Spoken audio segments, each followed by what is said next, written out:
I'm Hazel, it's Saturday today, which makes it time to sit down and catch up on the WoW news of the week, what I have been up to, and answer some of your questions.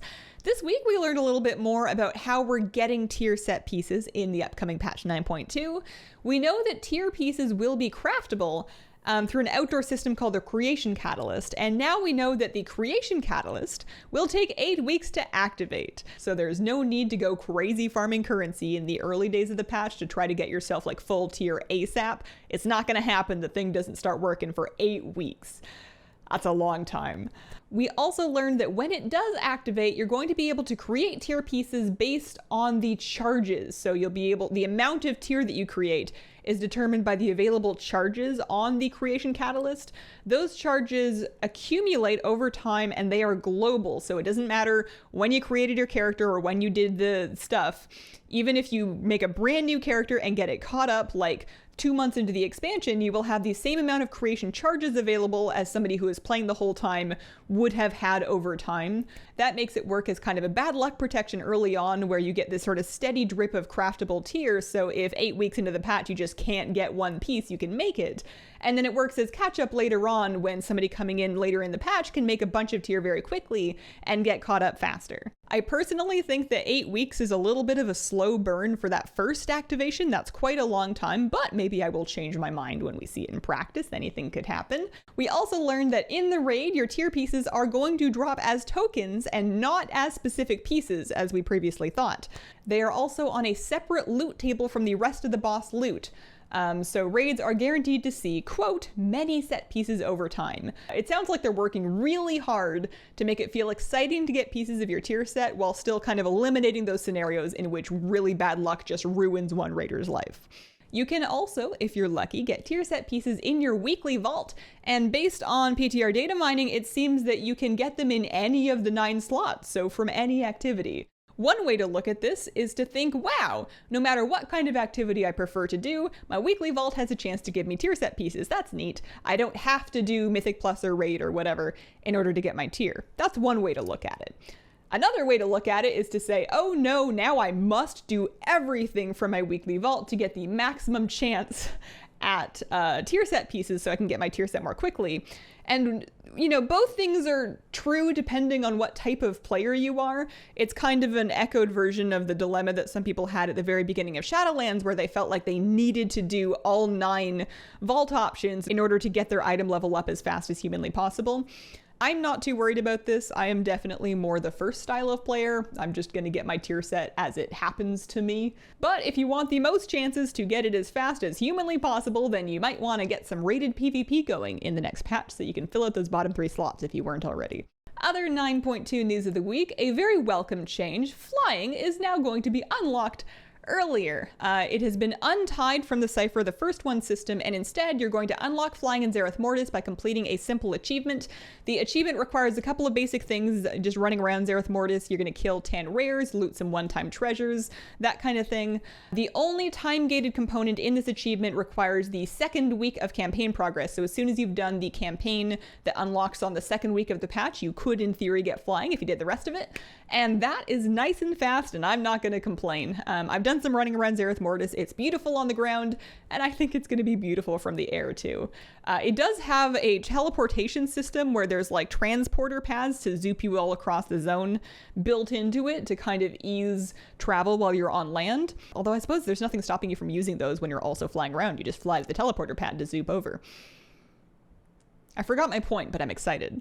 Other news this week, a brand new 6-month subscription shop mount has dropped onto the shop and been gifted to people with a 6-month sub. It is Wenlo, the River's Edge. It is a water-themed tiger mount for the Year of the Tiger. It has a very enthusiastic mount special animation. Of course, it does fly, and if you have a recurring 6-month sub, you can claim this. Your BattleNet launcher should have a little gift icon on it. If you haven't found it already, you should be able to claim your mount from there. If you're not on a 6-month sub and you want the tiger, you could get onto a 6-month sub. It's not a bad deal if you don't think that you're going to want to unsub from WoW in the next 6 months. Or you could just buy it on the shop for regular shop mount price. Up to you. I love it when they tie new shop mounts to the 6-month sub because I always have one rolling. It just makes sense for me personally. So for me, it feels free. This week, WoW devs also dropped a little bit more info on the new Mythic Plus affix coming in the next patch, Encrypted. If you haven't seen it yet, Encrypted is going to offer a choice between 3 different buffs periodically throughout the dungeon. One of the buffs is haste, one of the buffs is a cooldown reduction plus a mana regen, and then the third option is a sprint combined with a stealth.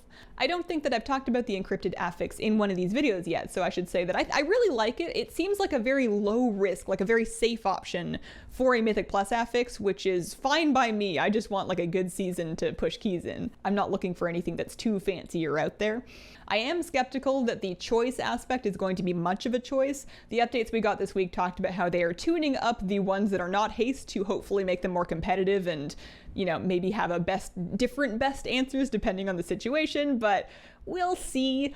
As a healer, I'm interested in the mana back that you get from taking the cooldown reduction one, because so far Prideful and then also the Tormented have both given us mana back, which has been important.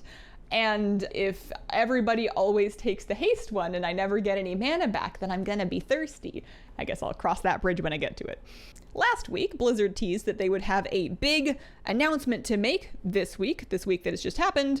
And the big thing that they said this week was to announce an unannounced survival game, which is a very glorified hiring post. So this is what they put out. It's a brand new game that they're working on in a brand new universe, so it's not relying on any of the existing IP that they have. They're doing something new here, which is really exciting, and a survival game, which is really exciting. I like those a lot.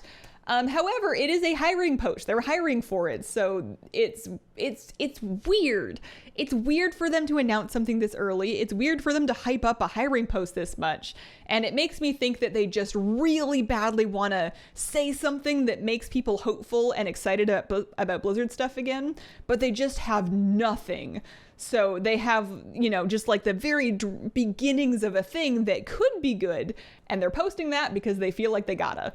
I'm interested in the game, but I can't imagine it's coming out in any meaningful amount of time. Less than 3 years would surprise me drastically. You also have to hope that by the time they get this out, survival games are popular enough for it to kind of find its audience and find a foothold. I think Hearthstone Battlegrounds is a good example of when auto battlers were really hot and they managed to make one fast enough for it to find an audience and also execute it well enough for it to find an audience. But Heroes of the Storm, not that it never found an audience, but it seems like Heroes of the Storm was made as kind of a response to how popular big MOBAs like League of Legends and Dota were. And it just hit kind of late and never really got to anywhere close to the same level, and it feels like they're about to do that again. I'm still gonna mess with it. If they just let me plant some carrots and then eat them and then have the game tell me, oh hey, you're less hungry, that's all I want. But there's a bunch of games that I can do that in, and those ones I can play now. And then in my life this week, I have been getting sucked back down the deep, dark black hole of WoW gold farming. This time for its own sake. Usually when I get really into gold farming, it's because there's a gold sink that I want, like the Brutosaur mount, and this time I kind of have all the big ones. There's always the black market auction house, but I just kind of want to make gold for its own sake.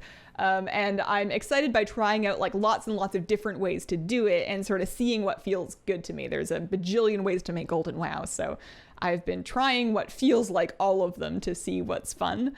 And I've also been really enjoying the new BG Buddies patch to Hearthstone Battlegrounds. If you like Hearthstone BGs but you've taken a break from them, you gotta check them out again. It's madness. It's been fun queuing up BGs just to kind of look through the heroes in the lobby and see what their buddies are and see how they play out in combat. I don't know if it's balanced yet, but I don't play BGs for the balance. And questions for this week. Trixty wants to know, would you suggest players return this late in the expansion, and what would you recommend a returning player focus on to get back into PvE, or at the very least get prepared for the next X-Pack? I would say that the next expansion is probably not going to drop for quite a while, but the next major patch is coming relatively soon. We're going to see 9.2 hopefully in the next couple of weeks. You know, fingers crossed, but the next expansion could be a while. We'll see on that one. What I would recommend somebody coming back to do would be to follow the campaign quests. They're going to be sorted right to the top of your quest log, and that is going to unlock the Shadowlands systems for you. It is going to unlock Shadowlands flying for you, and then early Korthia is going to give you some gear that you can wear so that when you step into Zereth Mortis in 9.2 with the rest of us, you won't be wearing nothing. But I wouldn't work too crazy hard in your gear right now because we are going to replace it in the upcoming patch when that comes out. You just want enough to feel like you can handle the first couple of quests, and you want to have basic systems unlocked so that you don't have to backtrack and do old stuff if you feel like you want to fly in like an earlier Shadowlands zone. Next, Steve asks, what would be your home Dragonflight based on aesthetics or lore, etc.? So I looked them back up to remind myself of what the options are, and I think I would like the red Dragonflight because that's the life Dragonflight. I am a healer, or at least I like healing the most of the different roles in WoW, and the Ruby Dragon Shrine is one of the most beautiful dragon-themed places. I know there's lots of beautiful Emerald Nightmare stuff and green Dragonflight stuff, and my initial thought was green just because I like plants, but you know what else is alive is plants, and life is the red Dragonflight. Your question made me aware of how little I actually remember about the different Dragonflights, and like I know the basic themes, there's like the time and the earth and, you know, cranky napping people. But if we get a Dragonflight's expansion, then perhaps I will actually learn more. Or perhaps I will skip all the cutscenes and learn nothing. That also sounds like me.